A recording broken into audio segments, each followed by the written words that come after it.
They gave me a couple of interns, and one of them was Elon, who hadn't even started university. So I had 18-year-old Elon Musk as my intern. Everything he's done has been fearless. I want to build an electric car. Everybody said that's a dumb idea. I want to build rockets and go to space. Dumb idea. He's like, well, why couldn't we? Just because the establishment says that's not the way it's done. I mean, fearless thing is so much easier now because you don't need the infrastructure you used to need to have to be fearless. In a cancer research they're doing, they took something crazy like 30 million different molecules and narrowed it down to 6 good candidates. He said, wow, that's like 30 years of bench testing the way we used to do it.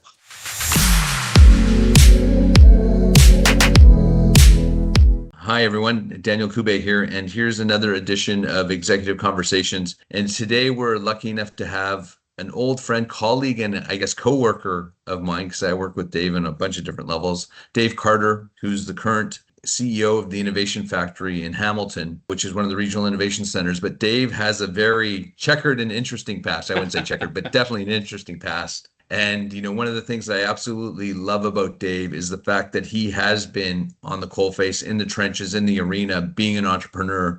And also at the same time, he's all on the cutting edge of adopting new things and adopting new technologies. And in a lot of ways, he's acting like a solo entrepreneur on some of his new initiatives that he's, helping develop, but also understanding the new capacity that brings to organizations.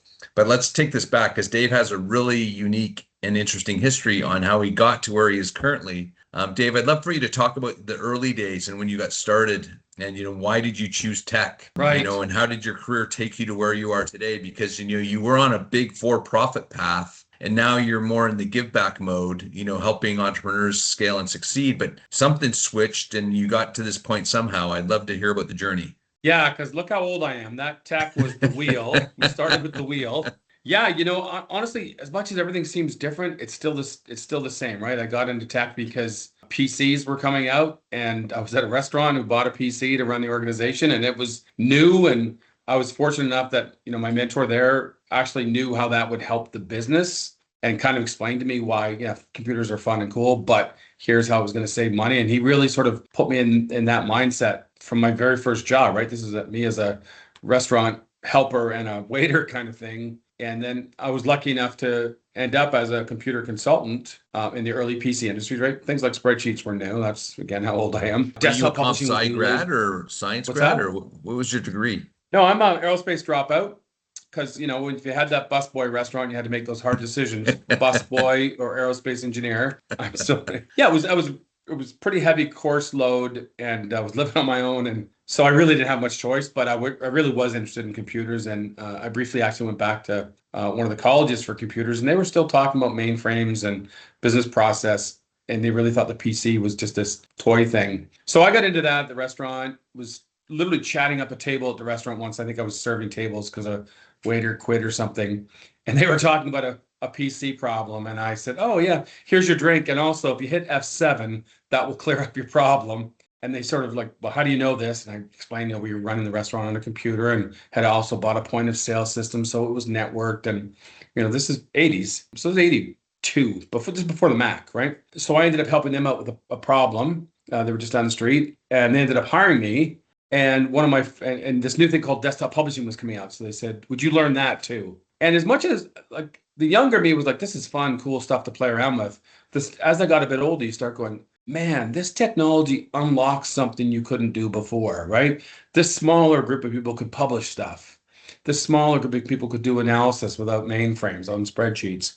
And that's no different than today. What stuff we're going to talk about later is today. It's just a new technology. Ended up at the stock exchange when they were going through the transition from everybody being on the mainframe to a lot of their support staff having PCs and doing analysis and stuff there. And then got called to go work for Microsoft. I've been applying at Microsoft since I dropped out of college and getting to know it on a regular basis. And once I was at the Toronto Stock Exchange, as it was known back then, they called me and said, how'd you like to work on the OEM department licensing operating systems, again, pre-Windows. I got into Microsoft. And again, for like a kid in a candy store, if you're a nerd like me, you get to see all the technology. It's not even for sale yet. And stuff that never became for sale, right? Operating system development kits for TV set-top boxes in 1990.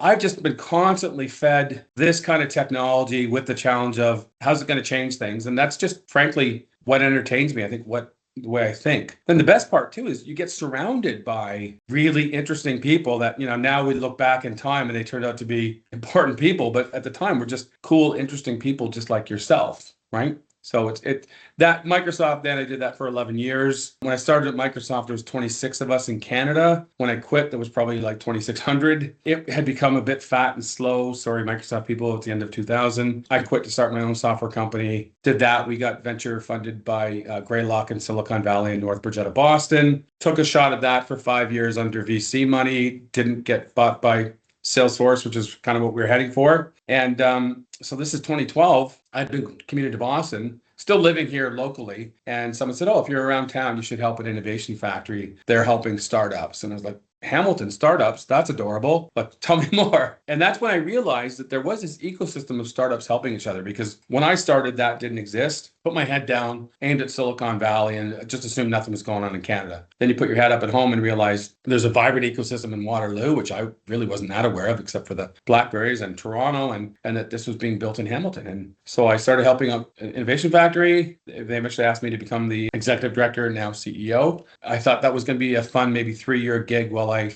regroup. And here it is 13 years later and still having fun. And honestly, it's the same job. I look at cool new technology. I might not have to build anything.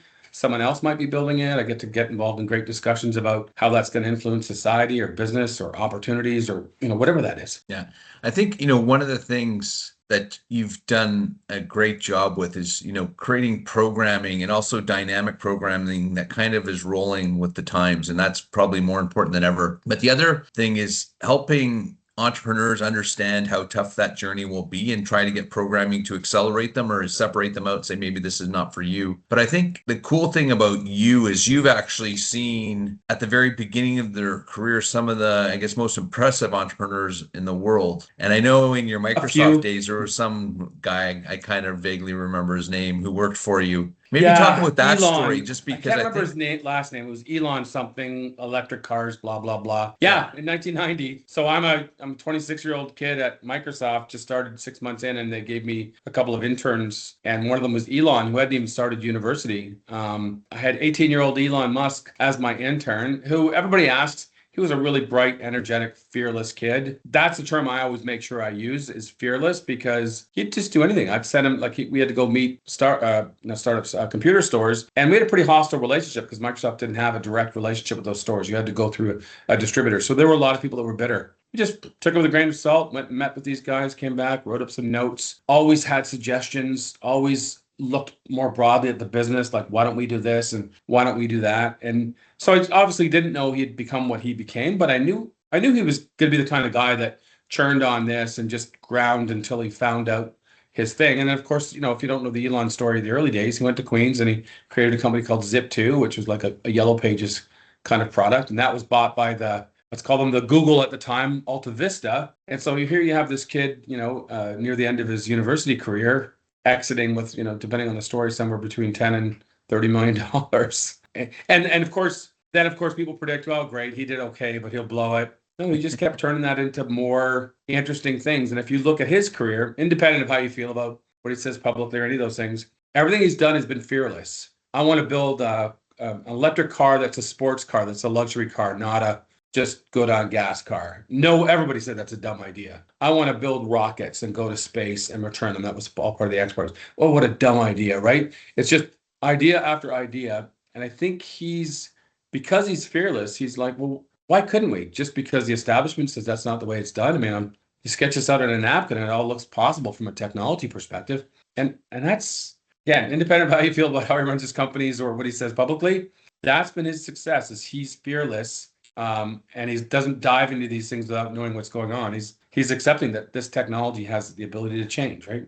Yeah, I also think, I think like Elon is an incredible entrepreneur, and I think I give him kudos for that. The other thing I really think he's really helped establish is constantly looking at first principles in industries, right? And reevaluating decisions based on first principles. And I think that's one of the things, like all entrepreneurs, especially now, because it's so much easier. I mean, that fearless thing is so much easier now because you don't need the infrastructure you used to need to have to be fearless, right? And yeah, maybe riff on that for like, how do you see this going? And like, what would you be counseling our entrepreneurs and, the other innovation centers that we're trying to bring these entrepreneurs and these new opportunities to life? Yeah, if you look at in those days, you could write a piece of software that had a very limited in what it did and be yourself and a couple of buddies maybe and do them on your laptops. And there wasn't a huge overhead. And as software, just the software space became more complex, you needed a lot of developers. In fact, you needed to be techie yourself, and you needed.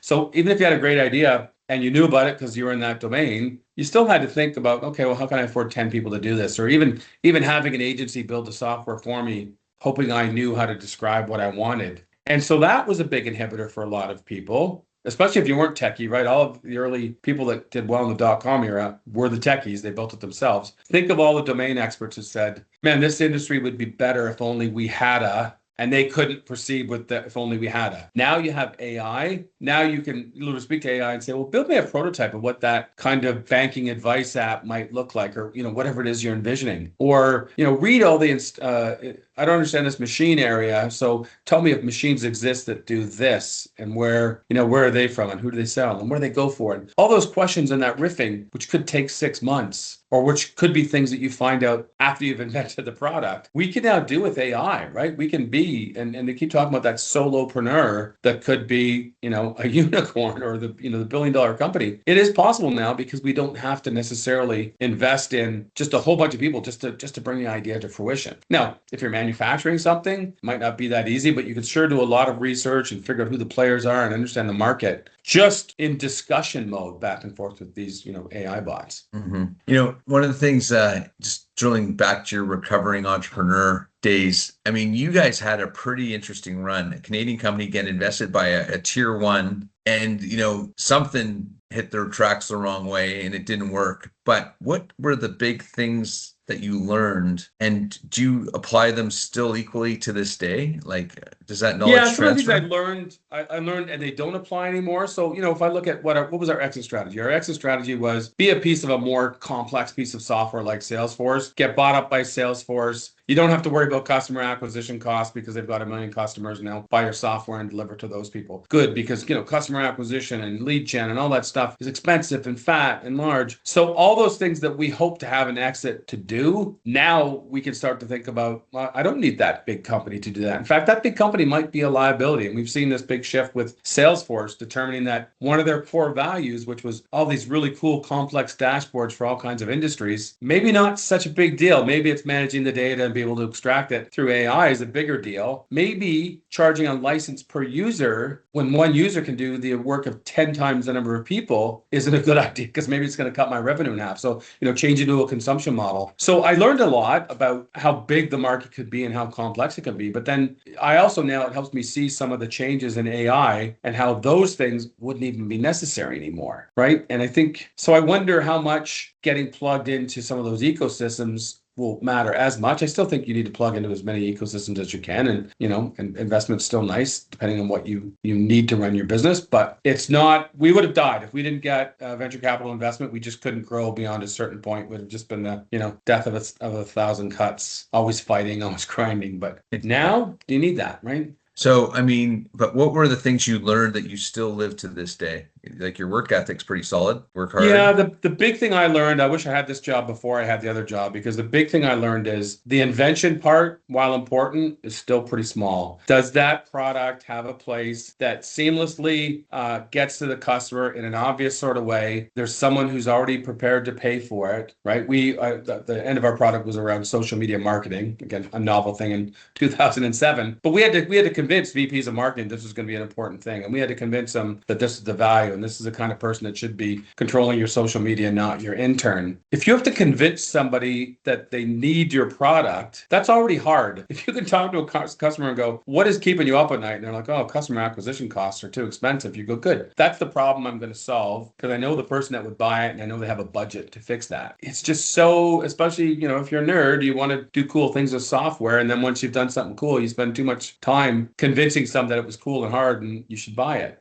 Now, and that's even made easier because now, again, I don't want to just say everything's just research, but you can start to go and understand the costs of different aspects of business, things that we couldn't even get out of the library. How much is, pull the annual report from this company and help me understand what their capital costs are, and all those examples. But I learned that the business is not the product. The business is the end-to-end, developing the product, servicing the product, getting the customer, and then keeping them delighted along the way. That's the business. And it's not like building a product is this, or this big, and the extra stuff is this big. It's like they're all pretty significant chunks. And if you haven't figured out those other 7 chunks, then you better figure that out before you start and spend money on even building a prototype, even with AI. So you mentioned that these old ecosystems are kind of dated and changing, and you need to rethink them. However, I know you're heavily involved in some of the new ecosystems, specifically the AI ecosystems, right? If you look at the tool that you use pretty well, I mean, you've used many, but I think Claude is your go-to now. But,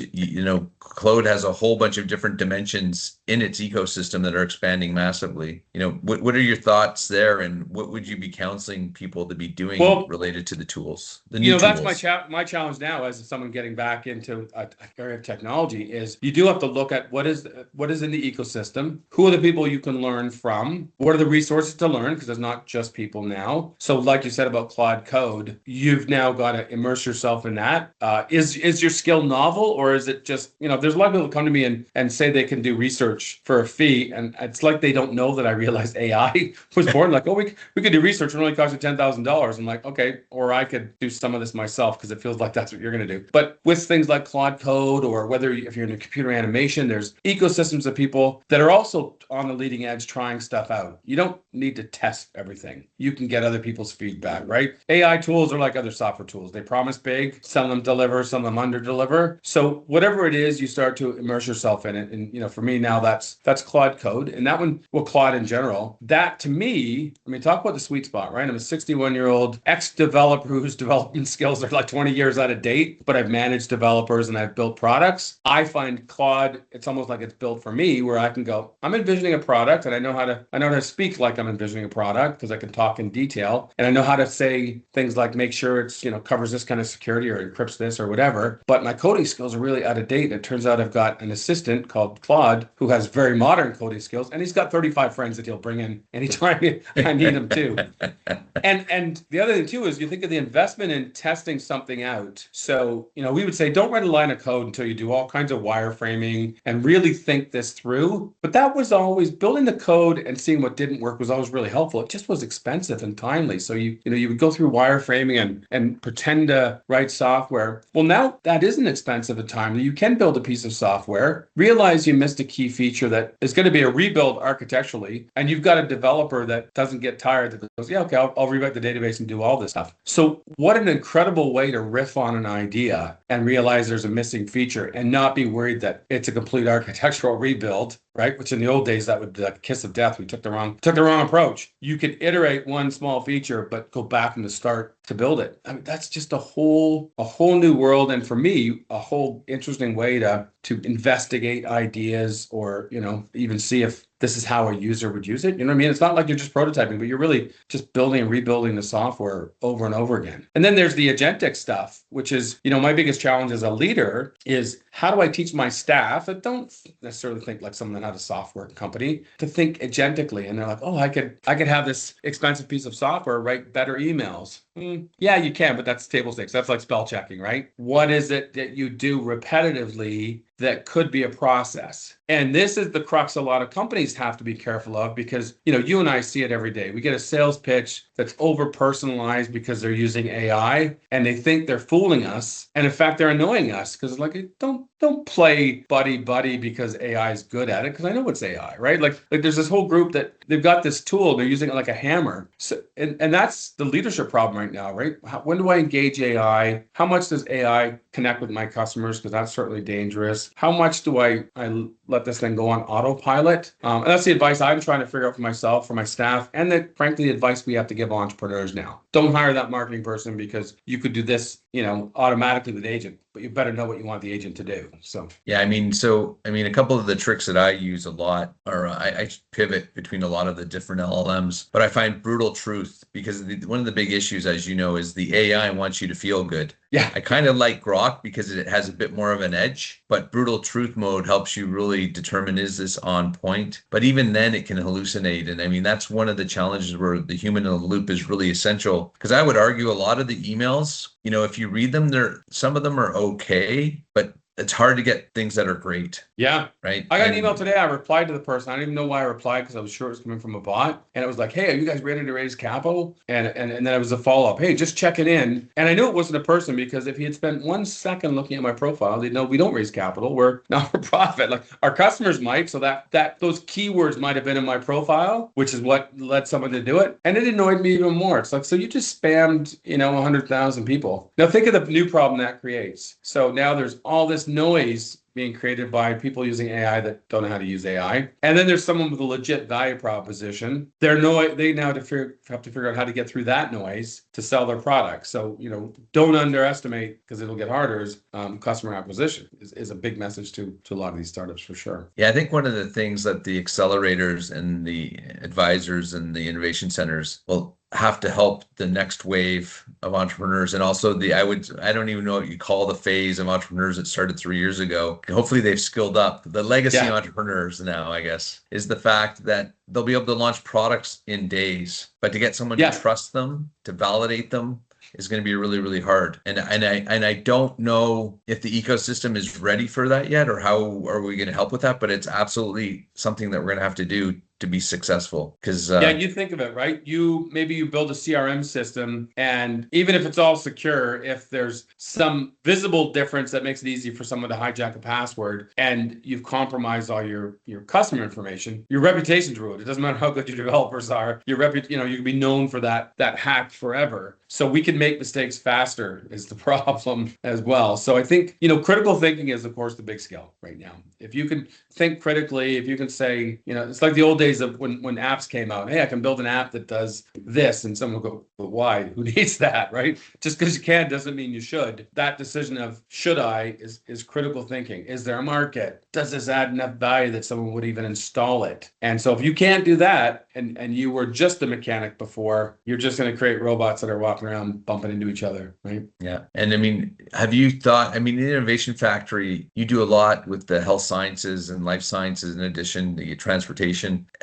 When do you feel like the real robotic shoe is going to drop? Because AI has dropped for sure. We're seeing it. And this is, again, a big part of our job, right? Like, we're not just this big brain in the middle that sees it all and redirects it. Part of what you see is you talk to a smart guy. That's Daniel, you and I talk like this all the time. I just saw this neat thing that's happening. And you try to make that connection. So at McMaster, for example, where we work with a lot of life science companies, there's the Stokes lab, and they've gone heavily into drug discovery using AI. And he does, John Stokes, the principal investigator, does this great job of saying, they call it drug discovery for a reason, because we're trying this, we have a hunch, we do this. There's so many parameters. You can't really pre-calculate a lot of things, like once this chemical mixes, will it cross the blood-brain barrier? Will it stay in the system? Can it be injected? All these millions of things that mean whether a drug works or not. But now we can, partly because they've invented this notion of testing a drug in software before you inject it in somebody. It's going to contest some things. And we have AI that can take all those attributes that we just said that are too complex to manage and go, well, I came up with these 50,000 options and I threw 30,000 away because they couldn't be injected. And there's a 50,000 have this really adverse side effect. And so in a cancer research they're doing, they took something crazy like 30 million different molecules and narrowed it down to 6 good candidates. He said, wow, that's like 30 years of bench testing the way we used to do it. And now mind-boggling. Unbelievable. And the more we can build system tools to test that versus having to take it out in the real world and build it and test it and synthesize it. And then we can in parallel come up with things like, well, if this works, how would we manufacture it in bulk and what are some similar products? So there's so many things that can go in line. So I don't go and tell John Stokes how to use AI, but I say to the other drug developers and other people in the life sciences space, look at this as your example. Here's how he's using it. Maybe there's a one-to-one match and we can learn from him, or maybe maybe you're in a similar industry, and with a few tweaks, you could use this for the purposes of this other thing. And sometimes that happens across industry, right? Well, hey, the advanced manufacturing industry is doing this in 3D printing. Why couldn't we do that in 3D cell printing for, skin grafting? And so with AI happening that fast, that's even more important, because you see just a sniff of, that solo entrepreneur, just somebody that's running at light speed. You got to stop them and ask them what's going right, and try to get, 5 other people to maybe adopt that. And that's why the ecosystem is so important too, because if we just go, everybody put your head down, do amazing things, we'll regroup in 5 years and try to find out some good stories. That's only half of it, right? So there's just, for a guy my age, just keeping track of the success stories is just insane, right? And 5 years ago, AI was machine vision. AI was, not what it is now. Mm-hmm. And what do you think about like the talent pool with AI? How has it changed that for the Innovation Factory, for example? Because like my thesis is it's broadened, because now you have people who are practitioners in industries who never even thought about creating a product who can. And then also we're entering a realm where high school students are AI native. Before, the university grads were finishing old computational programs. Yeah. It's crazy what's going on right now. Like how as an ecosystem do we embrace that? Part of it is you need to really embrace continuous learning. You're not going to learn this and run with that technology for 5 years. Even if we were just teaching today the most leading edge AI, the conversation you and I had before the holidays, Christmas holidays, and after, completely different, right? I've joked about the advice I gave someone in November that was absurd by, January kind of thing. So, and that's why some of these high school students that are keeners. Is he still with his wife? What's that? Is he still with his wife? Is he with his wife? It was a joke. Sorry. Okay. The advice I gave. Sorry. No, sorry, he's not. But remember, we kind of saw this with the robotics too, right? We have these robotic leagues in high school that they were more willing to tinker with these small microprocessors that, the old dogs never touched. Yeah. I was joked. It's always some old white guy. Yeah. But they wouldn't touch. And that was expensive. Your parents had to have some money to get your robotics kits and those kinds of things. Yeah. Again, now a kid messes around with AI. They don't slow down with learning because their parents didn't buy them right textbooks, or they didn't. Like, again, just learning was hard, right? Learning is easier now. Not only can AI do it for you, but if you want to understand what it's doing or whether you should do it, that learning is available for free. And so the speed of that, you're going to get kids that the only reason they go to university is because they had to learn enough stuff to execute on things they invented in their brain in high school. They're not going to need that. Now, again, these are kids that aren't going to be domain experts, so you got to be careful. There'll be a lot of, software startups that do pizza delivery apps that we just don't need, where we saw that in the app days. So that you will get entrepreneurship moving lower and lower on one side of the talent pool. On the other side of the talent pool, like you said, those domain experts that didn't have the tech skills to execute, their time is now. If you, talk to some guys in the logistics industry, they were very well versed with a couple of big bottlenecks in the logistic industry that were just tech problems that no one would bother to solve yet. And he's like, we think we can get into those spots really easy. And we're very familiar with it because we're from that industry. For some reason, it's just never been touched like other aspects. And they weren't tech guys. They just now realize how much they could do, and how important just knowing that problem existed and how big the market was and who you'd sell it to was the real gift, not just the ability to write code. So that talent pool just shifted. So I also think that's a really important message, right? Because there's a lot of doomsayers about AI, but my belief is that there are so many new market areas it's going to open and expand. And yeah, there might be some friction because people will have to change roles and things like that. But the ability for the tools to interface with every human now is only going to get better, better, and better. So every one of these things opens up an opportunity, and it's just been everything since the beginning of time. Machines are replacing workers, right? We had situations where workers were coming in and breaking steam engines. Like, it's always been that, and there absolutely will be casualties. But every one of those things then says there's this whole new industry that opened up that we never even thought, right? E-commerce, I was at Microsoft in the beginning of the e-commerce days, and it's amazing how it went from just taking your money in a shopping cart to shopping cart abandonment tools to go and remarket people, and logistics integration so I can give you your shipping price while you buy it. So e-commerce, which maybe replaced some brick and mortar, opened up 15 other businesses that didn't exist before that. And AI is going to be the same thing. If it's drug discovery, then someone's going to need to help synthesize and manufacture those drugs in a different and new way. Is it In fact, this particular lab, when I talk about Stokes' lab, they were going after a type of cancer that people weren't going after because it was actually fairly rare. It was the cancer that Gord Downey had. I'm going to say it wrong, neuroblastoma. Sorry, Okay, yeah. doctors who know it. But not many people were going after that because it wasn't as common. So you go after the big numbers, and they were just like, no, we're just going to try this tool on that because there's not the same body of knowledge. So it changes the way we work, right? PCs change the way we work. Internet changed the way we work. E-commerce changed the way we work. Did some people get replaced? Absolutely. I literally remember at the beginning of my career in desktop publishing, going into printing shops that were still doing hot type. Lead, you chunk out some lead, you make these things, you set them up and you print. And sorry, yeah, those guys were gone. They didn't last much longer, but some of them didn't. Some of them were like, yeah, I love the printing industry. I'm going to figure out this new stuff, right? And this movie's been played many times. The actors change, but the plot always ends the same. So one question I always love to ask, is like, who was your big mentor or mentors along the way who helped shape what you are today? And what pieces of those mentors do you convey to your new set of people you launch into the future? Yeah, for me, it really was this fellow that owned the restaurant. His name was Sandy Fear. He's passed away since. And just, I'm an aerospace engineer at the time when I get hired at the restaurant. I aspire 0% to be in the restaurant business or to know the restaurant industry. This is just so I can pay my rent. And you have someone that starts explaining what the problems of a restaurant are and how important customer service is. We can make amazing food. We can do all these things right. If we don't delight our customers because our waiters are rude, we lose. There's a million things that have to go right for this to happen. And there's a million things that you don't know about the business. The story I always tell about business was when I got more into the operations side of the restaurant, Sandy went on vacation. I'm like, I'm going to show him, I'm going to get this place in order. And I paid all the bills. And he came back and he said, so how'd it go? And it's great. We're all caught up to date on bills. What do you mean? I said, I paid everything. We're all paid up. He goes, what do you mean you paid everything? And I learned a valuable lesson about cash flow that day because he's like, look at this bill. It says net 30. They're not even going to yell it till 30 days. That's probably more like 45. And he had to make some pretty panic moves just to make payroll.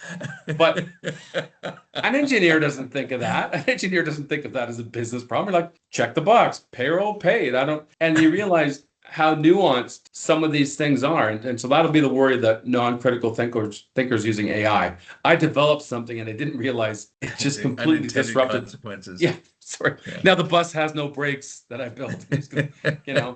So to me, it's like looking at the whole system and really looking at the problems. And I love meeting people from different industries, right? I came into this job as just a tech wonk, and I've met all these life science people, and you spend some time with them and you really listen to the problems, and you're like, yeah, this is actually a very solvable problem. In fact, it's even better when another industry person's like, yeah, we can do that. That's actually something you can do on a computer that you couldn't before. Or that's actually something we could build a robot to do. But at the end of the day, if we're not solving problems, no one's got the money to buy it, and that gee whiz isn't going to sell. Yeah. Do you have any, one of my bugbears is just our ecosystem for funding enterprises in Canada really is subpar compared to the US. And we have been very successful internationally, servicePath ourselves. And I'm just how do we help our companies? I think AI will help a lot because you don't need the same level of infrastructure to get started as you once done. So that's really, really great. But you still need the time and focus to bring a product to market and, convince customers, do marketing. And the current, I would say, of a lot of our programs, there's a lot of burden on top of them. Everything, right? Education's got to change. We put people through a long, slow process of education before they even sort of test it. Remember the co-op program, I think Waterloo was one of the early people to do that, was so good because the student learned something, went to work for somebody, learned something, but that was still happening in 3 or 6 month segments. And now we've got to make sure industry is just completely saddled up, sitting right beside our education, because some of that stuff they're learning could be solving real-time problems. So that the length of time to get there, that's a place where there's a lot of money spent on education, right? I think we do need to make all this accessible. Like we need to figure out how do we upskill Canadians with these AI tools, much like we taught people how to use PCs. I'm a Microsoft guy. We were teaching people how to use Microsoft Office. And they come into the room thinking I don't write many letters, so I'm not sure why I need Microsoft Word. And then you explain to them how it all works. We're at the same situation with AI right now, because if they're not going to raise capital, we need them to use AI as a competitive advantage. So we need to show them how AI can help them. Not just coding, right? It's well, here's a great example. I talked to one entrepreneur who's kind of leading edge on this, and he said he built an agent to go out and check his competitors. That agent has access to a strategic document, so he knows what features he's looking for, and they create battle cards or comparison sheets for all those competitors. So he's now removed the job of even an intern or whoever to go and check that out. He's increased the frequency. I can check it out weekly, daily, whatever I want at almost the same level of expense. And the time to a competitor creating a product that gets them ahead and you knowing about it is almost nil, right? That's something that we might have all known that we needed to do. We just didn't have the time or cycles to do it. And if we did do it, we'd hand it to somebody low on the totem pole because that's just all we had time for. So, money isn't the only answer anymore. And that's why we would all go for venture capital funding, because I need an analyst on my team and I need a sales expert and I need a Salesforce expert to be able to codify this. Like we, Innovation Factory, so not for profit, we built our own CRM. And again, partly because, CEO happens to be a nerd, but partly because if you've ever gotten into the complex CRM systems, getting it to look the way you need it to look like is its own language in the first place, right? Salesforce doesn't come out of the box looking like a not-for-profit, reporting to the government the way we do and doing all these other things. So I found it was easier to build a CRM from scratch than it was to build in the features in a certain way in a Salesforce, which by the way is not cheap for a not-for-profit. And so I think that's another industry that might come back, right? When I started, you would build a lot of custom software for people. There wasn't as much SaaS as there is. Now we might get back to custom software because I can get exactly what I want with a developer or two or none if I have the right tech staff. So it's just, there's just so many places where money used to be required to make that advancement. It's just disappeared now. It's amazing. Yeah, it really is. So one of the things I was going to talk about is our wave of entrepreneurs that we have coming through the Innovation Factory. I think we mentioned it's going to change. And a lot of those, I have this bucket of existing enterprises that have been successful, who are in bricks and mortar or established business verticals. What's your counsel to those exec teams? Because people are quickly being able to outflank them, but they have established customers and trust already. How do they embrace this? What would you say to them, and what resources should they be looking at to go forward? Yeah. Think about how valuable that customer relationship is now. So we talked about it earlier. Getting your message to the customer is going to be, you have to get it through a lot of noise because everybody's using their bots in a crazy way and getting in your way. So if you're an existing bricks and mortar or whatever established company and you've got a customer relationship, you better get tight with that customer and understand what they want, because they're getting hit with a million messages, today. People don't want to change. They don't want to switch software or solutions, let's say. So you're going to need to make sure they know that the old days we could go, yeah, we're going to come up with another version next year. And we know that you'll wait a year. Our customers are as paranoid as we are. AI is making this faster, cheaper, better. Are you going to make your product faster, cheaper, better for us? Or just add a feature and try to charge us a bit more? So you've got to stay tight with that customer. That's a very, very valuable asset that other people are going to want to have. That's the momentum that's going to save some of those big SaaS companies, is they do have a big base of customers who are now contributing to it, and user groups and ecosystems. So you don't displace that overnight. There'll be some, odd companies that go and build their own, but they still need the connectors to other industries. So customer, love those people, hold them, get to know them, and then continue to delight them, because your features are going to get old. Again, our CRM, I've got a Claude open and there's a feature that I needed to add because one of our people that manages partner meetings was just doing it in a really awkward way because she had to interact with 4 systems. And I was like, we can hack that together in half an hour and make your, take 2 hours off your daily pain. And it in a way that serves the customer better. So, that's the big advice, is if you are existing, understand what your real asset is. We had a conversation about who is the company. Oh, the dental, the Constellation Software owns all these millions of little companies that do very specific things.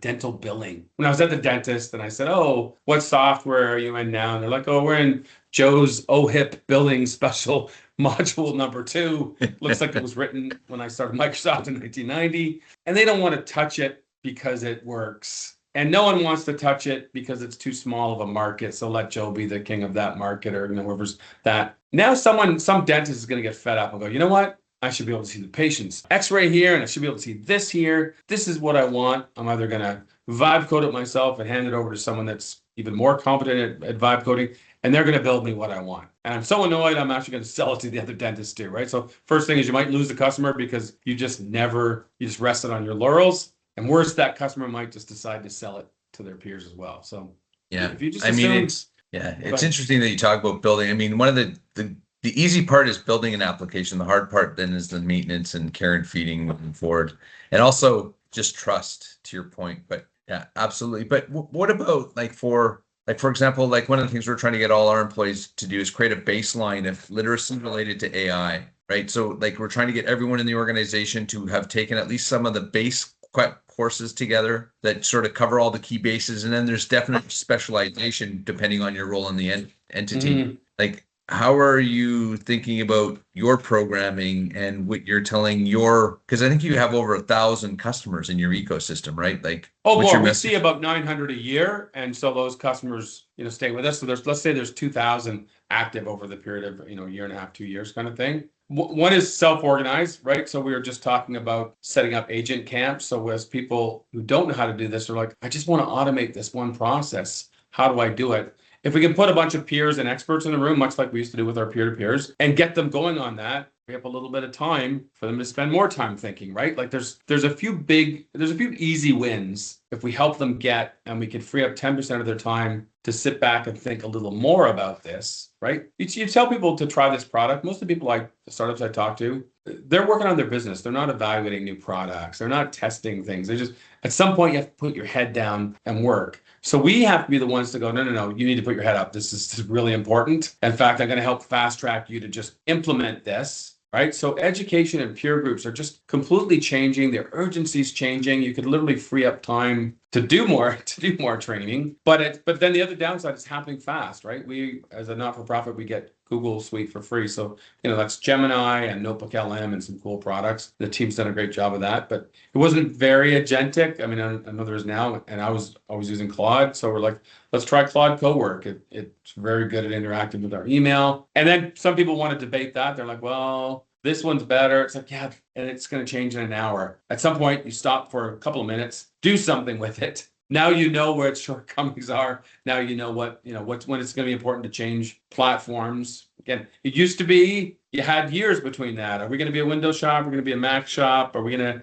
to, now you're going to bounce back and forth because you're going to get some giant incremental gains, but you've got to dive in and use it to know even what features are important. And that was always the problem, right? The ones that they're like, we're going to be fast followers. You're always going to be following because it's going to change next month, and you're going to have to follow somebody else, and eventually, it is waves. If you miss that wave and you feel like you missed it, that's okay. Get your board out in the ocean because another wave's coming in a couple of minutes, and you can just assume you're out of it. Yeah, I mean, it's the ability to reinvent yourself. Is so fast, and in a month it will be infinitely better again. Like it's crazy. The level and it's easy to get caught up in the software and the virtual and all that stuff, but this does impact the real world and the physical space, right? It's going to impact what features are in our cars, whether those cars are autonomous.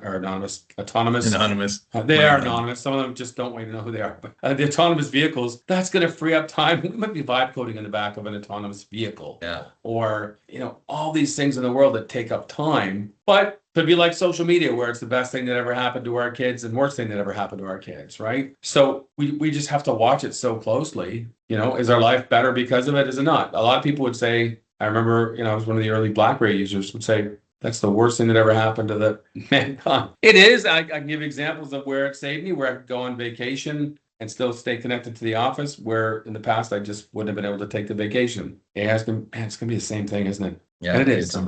It's incredible. So I'm trying to keep this to an hour. So what would you say to your kids and your grandkids? Like, how should they be, what should they be studying and reading? Like, I have my opinion, and I think you raised one of the really important skills being critical thinking. And experience, but like moving forward, and you mentioned a couple of things like being fearless. Like, what are the attributes that they should be trying to emulate or learn? Because most things can be learned. I think you need to learn, which sounds corny, but so many people are like, I'm going to get a trade, I'm going to be an expert in that, and then I'm going to ride that for 10 years, maybe get upskilled and stuff like that. The status quo is going to be, it's changing so fast, you better always be learning. So that's got to be part of your plan. It's not learn and run. And I think some of us love that by nature. Others, that's going to be a hard bite. I think you're going to have to look at, if you're just a human machine, you're replaced, right? So those early coders or young coders, man, how do we get to even develop critical thinkers who think about software if we didn't have some people that know how the sausages are made, to use another bad metaphor. So learn to learn. You need to think about the systems, and whether the systems are your life and what you want to get out of life, or whether it's how this industry really thrives. You have to see the big picture, because you're going to be talking to an AI bot about how to fix the big picture. It's not just going to be, I want to make this tiny little widget. You need to know that widget feeds this industry and feeds this industry. I think, when you look up from your computer and you just look around the room, as I keep doing, I look at all the physical things that need to be made in our world. Obviously, someone said to me that, the trades are going to be safe. Some aspect of the trades, but it's not going to be just the wrench turners. It's going to be the ones that actually know electrical systems, the ones that understand complex plumbing systems, because our plumbing is going to, be connected to our Nest or whatever. So it's still going to be learn, but what are the industries that are going to be future proof, or I don't know, so hard to predict, right? Like, I mean, you and I, again, in November, all these software developers are going to be losing their job. And sure, I thought that was going to happen in the future. I didn't think it was going to happen in February, right? I didn't think that's what's happened. And that's going to be a shock to some people if they haven't. Some people are they're in shock, where we have to prepare our youth. That might be the status of the world. You might have to constantly be reinventing yourself because something got replaced. I don't know. It's a tough world to live in. But now the good news is we're going to have abundance, right? Like, I remember there was always these great, what changed in the world? Well, you and I grew up having the albums of the songs we loved. Now our kids have every album that ever existed. Yes. In the future. And you and I grew up with a couple of channels on the TV, and we were the channel turner. And now we've got everything is accessible to them. It's It's crazy. Well, on that note, thank you very much. It's been great. And I look forward to us having a round two, especially as some of the new programming in the new year begins to come out. Very excited about what's going on with the Innovation Factory. Yeah, let's regroup after an entire generational change has happened. So maybe in a month, we can go and talk about all the things we got wrong. Tuesday. Yeah. Hey, Dan, that was a lot of fun. Awesome.